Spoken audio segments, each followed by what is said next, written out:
Durante años me estuve preguntando de dónde podían haber sacado los testigos de Jehová unas ideas tan absolutamente retorcidas para traducir de esa manera su Biblia.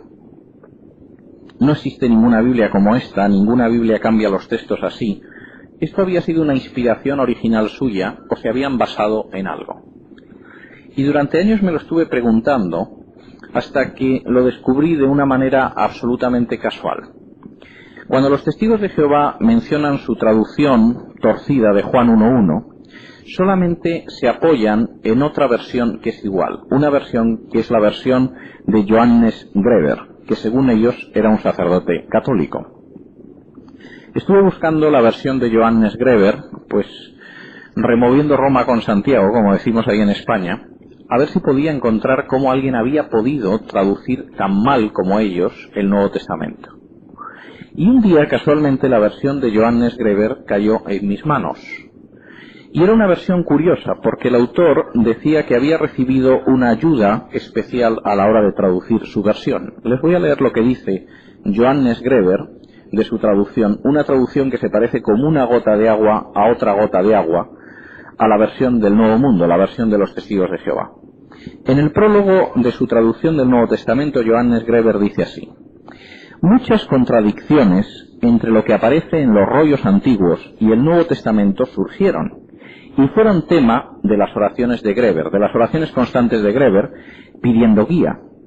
Greber se encontraba con que lo que él pensaba y lo que veía en el Nuevo Testamento era distinto, de modo que oraba pidiendo guía. Fíjense a quién oraba pidiendo guía. Oraciones que fueron contestadas y las discrepancias clarificadas por el Espíritu Mundial de Dios. La esposa de Greber, una medium del Espíritu Mundial de Dios, fue a menudo el instrumento para dar las respuestas correctas de los mensajeros espirituales al pastor Greber. Johannes Greber había sido un sacerdote católico, pero después se hizo espiritista.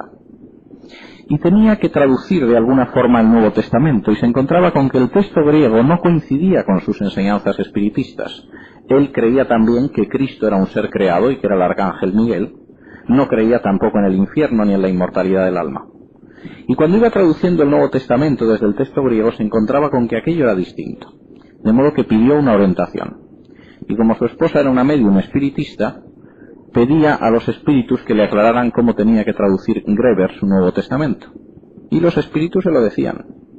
Y salió una cosa idéntica a la traducción de los testigos de Jehová. ¿Y sabían los testigos de Jehová que efectivamente Greber era un espiritista? Pues sí. Aparece en distintas publicaciones de ellos diciendo que efectivamente era un espiritista. En la Atalaya del 15 de febrero de 1956, en la página 111 y párrafo 11, dice así: está muy claro que los espíritus en los que el ex sacerdote Greber cree lo ayudaron en su traducción. Pero pese a que sabían que era un espiritista, pese a que sabían que había espíritus demoníacos que le habían ayudado en su traducción, ellos editaron la versión del Nuevo Mundo, que era idéntica a la versión espiritista de Greber. Y parece que empezamos a terminar de atar cabos sobre quién dirige la sociedad de los testigos de Jehová. En este sentido es bastante claro. Esto no es una pura cuestión de especulación teológica, esto no simplemente es una discusión académica. Lo que está en juego es mucho más importante.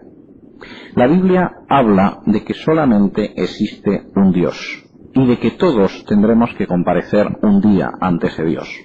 Ninguno de nosotros va a poder decir a Dios: bueno, te podíamos interesar un poco, ¿no? Nos diste unas normas morales, querías algo de nosotros, pero a fin de cuentas no te interesábamos tanto como para convertirte en uno de nosotros y morir en la cruz.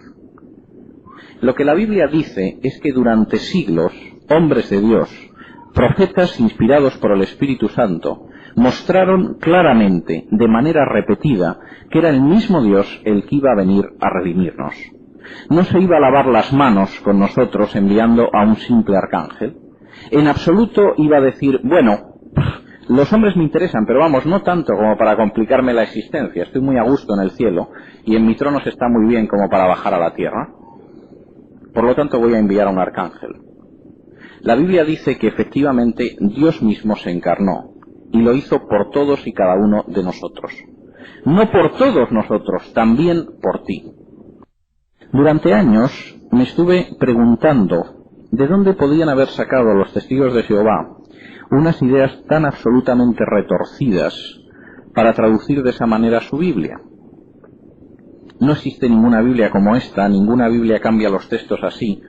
Esto había sido una inspiración original suya o se habían basado en algo. Y durante años me lo estuve preguntando hasta que lo descubrí de una manera absolutamente casual. Cuando los testigos de Jehová mencionan su traducción torcida de Juan 1:1, solamente se apoyan en otra versión que es igual, una versión que es la versión de Johannes Greber, que según ellos era un sacerdote católico.